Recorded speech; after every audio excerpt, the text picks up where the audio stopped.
Welcome back to Apex Sci-Fi. Warfare takes many forms. There are lasers. There are missiles. There is psychological manipulation. But in the American South, there is a weapon far more insidious than any bomb. It is called hospitality. Specifically, the hospitality of a Southern grandmother. To us, she is a sweet old lady who bakes pies. But to an alien biologist, she is a master of chemical warfare. She utilizes a compound called lard and a substance known as sweet tea, which is supersaturated glucose solution, to incapacitate her victims. She doesn't shoot you. She feeds you until your blood turns to syrup and you physically cannot stand up to fight back. And she does it all while smiling and saying the most devastating insult in the English language, "Bless your heart." Today's story is about the conquest fleet of the NAR. They landed in rural Alabama looking for a fight. They made the mistake of abducting Mrs. Beatrice Meemaw Higgins. They expected a prisoner. They got a kitchen dictator. This is the story of how a pan of cornbread saved the world. If you have ever had to unbutton your pants after Thanksgiving dinner, smash that like button. You have survived the attack. And if you want to see an alien warlord try to digest sausage gravy and fail, subscribe and ring the bell. Y'all come back now, you hear? High Warlord Krog stood on the bridge of the Star Devourer. He was a beast of war, 7 feet of muscle, teeth, and rage. "Bring me the prisoner," Krog roared.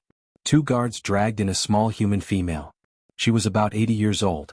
She wore a floral print dress, orthopedic sneakers, and she was clutching a handbag. "Release me," Mrs. Higgins said, smoothing her dress. "This is highly rude. I have a casserole in the oven." Krog stepped down from his throne. He loomed over her. "I am Krog. I have burned 1,000 worlds. You are my captive, tiny human. Tremble before me." Mrs. Higgins didn't tremble. She squinted. She reached into her purse and put on her glasses. She looked Krog up and down. Then she frowned. "Lord have mercy," she said. "Look at you. You are nothing but skin and bones." Krog blinked. "I am what?" "You look peaky," Mrs. Higgins poked his armored rib cage. "And your skin is gray. Are you getting enough iron? You look like you haven't had a hot meal in a month." "I consume the nutrient paste of the warriors," Krog shouted. "Paste?" She made a face of pure disgust. "That explains it. You can't conquer a planet on paste sugar. You need some meat on those bones. Where is your kitchen?" "Kitchen? This is a warship." "Hush now," Mrs. Higgins waved him off. "I'm not gonna have you fainting on me while you try to invade. Take me to the galley. I saw some cows in the field before you beamed me up. Go get one. I'm gonna make you a proper supper." Krog looked at his lieutenant, Vark. "She commands us?" "She possesses a strange aura, warlord," Vark whispered. "It is the aura of authority. It reminds me of the matriarch. We must obey, or we will be sent to our rooms without glory." 1 hour later. The smell of the Star Devourer had changed. It no longer smelled of ozone and death.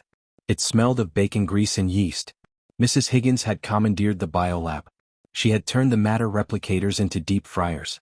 "All right, y'all," she shouted, banging a wooden spoon on a pot. "Dinner is ready. Wash your hands. And I mean it, scrub under those claws." The alien crew lined up. They were confused, but the smell was intoxicating. Mrs. Higgins began serving. "Here you go, honey," she said, piling a mountain of fried chicken onto a tray. "You look like a growing boy. Have 2 biscuits." "What is this?" "Biscuit?" a soldier asked, holding the fluffy golden disc. "It's love sugar. Eat it while it's hot." Krog sat at the head of the table. In front of him was a plate of chicken fried steak, mashed potatoes with white gravy, collard greens cooked with ham hocks, and a glass of tea that was darker than a black hole. "I suspect poison," Krog growled. "Don't be ugly," Mrs. Higgins scolded. "Eat your vegetables." Krog took a bite. His eyes widened. The flavor overwhelmed his sensors. The fat content hit his bloodstream like a freight train. "By the void," Krog gasped. "It is heavy. It sits in my stomach like a stone of pleasure." "Drink your tea," she commanded. He drank. The sugar rush was immediate. "It is energy," Krog shouted. "I feel invincible. I feel," and then the crash hit. 20 minutes later. The bridge of the Star Devourer was silent. There was no shouting. No marching. There was only the sound of heavy breathing and unbuckling belts. The itis had set in. Krog was slumped in his command chair, his eyes half closed. He felt heavy. He felt sleepy. He couldn't feel his legs. "Vark," Krog mumbled. "Status report." "Warlord." Vark groaned from the floor where he was lying on his back. I cannot move. My core temperature is rising. The gravy has solidified in my veins. I require a nap. We must invade. Krog tried to stand up, but his knees buckled. Why is the gravity so strong? Mrs. Higgins walked onto the bridge. She was carrying a peach cobbler. Who wants dessert? She asked. No more. Krog begged. Please, Earthwoman. We surrender. No more food. Oh, don't be silly, she said, scooping a bowl.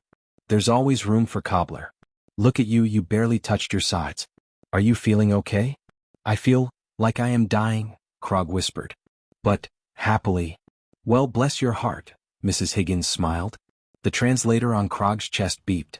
Translation, bless your heart equals, you are pathetic and I pity your stupidity. Krog flinched. She mocks us. Krog wheezed. She poisons us with lipids and then insults our intelligence with passive-aggressive prayers. She is a monster. She is the alpha predator, Vark agreed. She kills with kindness. We cannot defeat her. Mrs. Higgins looked at the tactical map on the screen. It showed the invasion plan for Earth. Now, she said, wiping her hands on her apron, I don't think you boys are in any shape to go fighting tonight. You look exhausted. You need to sleep this off. Sleep? Krog nodded, drooling slightly. Yes, sleep sounds good. And when you wake up, you're gonna take me home. And you're gonna leave my planet alone. Or else I'll make you eat my fruit cake. The cake of fruit? Krog shuddered. Is it dense? It's dense enough to be a doorstop, honey. We accept. Krog cried. No fruitcake. We will leave. The Nar fleet lifted off the next morning. They were moving slowly. The ships were sluggish. They dropped Mrs. Higgins back at her farmhouse. She waved them off with a handkerchief. Y'all come back now, she yelled. Never.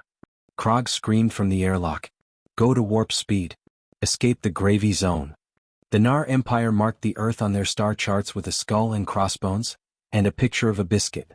Warning, planet protected by grandmas. They will fill your stomach until it bursts. They will call you sugar, while they destroy your arteries. Do not engage. Back in Alabama, Mrs. Higgins walked into her kitchen. Well, she said to her cat. At least they ate well. Poor things looked starved. She opened the fridge. Now, what am I gonna do with all this leftover fried chicken? This has been Apex Sci-Fi. Southern hospitality isn't just politeness. It's a tactical strategy. If you have a grandma who tries to feed you even when you say you're full, hit that like button. She is training you for resistance. Comment below. What is the one dish your grandma makes that puts you in a coma? Subscribe. And loosen your belt. Dinner is served.